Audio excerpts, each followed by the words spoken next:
Magandang araw po, welcome po sa aking channel, Nov9 TV. Patalasasan po, meron po ba kayong mga properties na napapabayaan or non-performing assets? Plan nyo ibenta, pero wala kayong oras pagbenta nito.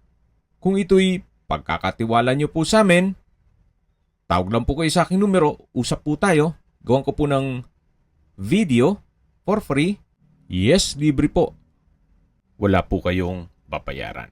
Tutulungan pa namin kayong mabenta ang inyong property. Kami na po bala sa marketing, sa boosting, pati po sa paid advertisements, even sa tripping. Hindi na po kayo mapapagod sa pag-entertain ng mga buyers. Kami na po bala sa lahat. Tawag lang po kayo.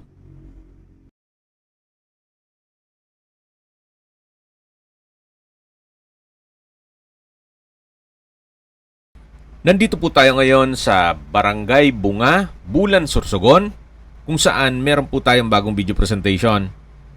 Isang residential farm property.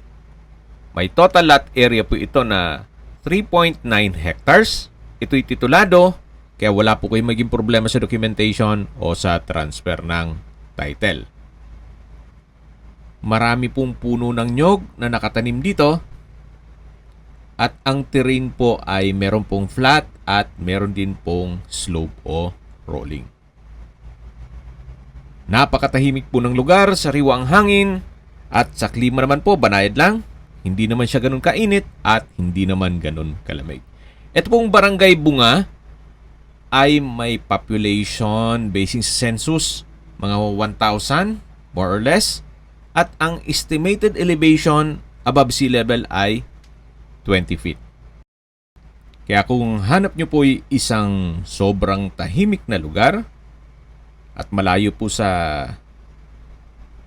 syudad, ito na po yung hinahanap nyo. At ang kagandahan pa dito, ito po'y income generating. Tungkol po sa kinikita naman, every harvest ng mga nyog, siguro pag-usapan nyo na lang ni owner. Wala po siyang nabanggit sa akin. At habang naglilibot po tayo, pag-usapan natin ang distance, location at travel time. Mula po sa bayan ng Bunga, ang distance is 13.9 kilometers at ang travel time is 22 minutes. Kumpleto na po doon gaya ng public market, groceries, convenience store, remittance center, fast food, restaurants, may fish port at Sorsogon State University. Nandun din po ang Pawa Hospital. At yan po yung lagi kong binabagit sa inyo na dapat nyo i-consider sa paghanap ng property ay yung meron pong malapit na hospital. Hindi ko naman po sinasabing sakitin kayo. Yan naman po for emergency purpose lang naman.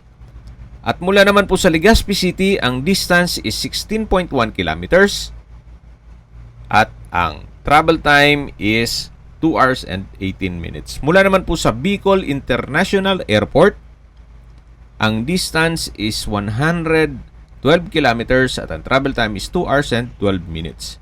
Mula naman po sa Matnog Port, ang distance is 27 kilometers at ang travel time is 39 minutes. Mula naman po sa Manila, ang distance is 578 kilometers at ang travel time is 13 hours and 40 minutes. Nandito po tayo sa mataas na parte ng lupa na kung saan punong-puno pa rin po ng puno ng nyog. Yan po yung tinutukoy ko na slope ang terrain at malapit din po ito sa Barangay Road. Okay, sa presyo na po tayo. Binibenta po ito ni owner sa halagang 9.5 million pesos.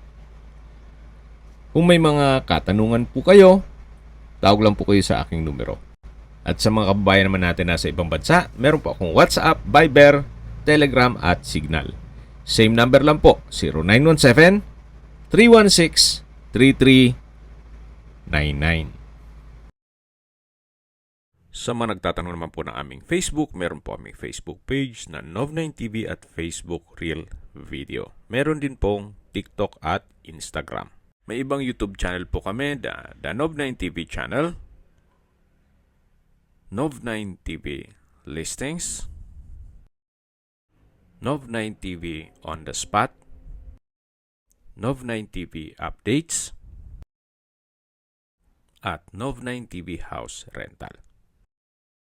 Sana po naibigyan nyo ang video presentation. Paki-like and subscribe na lang po sa aking channel para ma-update din po kayo sa aking future listings. Kung sakali po hanap nyo yung mas malaking sukat ng lupa, meron din po kami ibang listings na pwede nyong pagpilian. Huwag po kayong mag-atubiling tumawag sa amin. Then, let us know your budget para malaman namin kung anong property pwede naming ilog sa inyo. Sa lahat pong viewers, subscriber at nagtiwala po sa amin, salamat po sa suporta. Ingat po kayo lagi at yung pamilya. Maraming salamat po.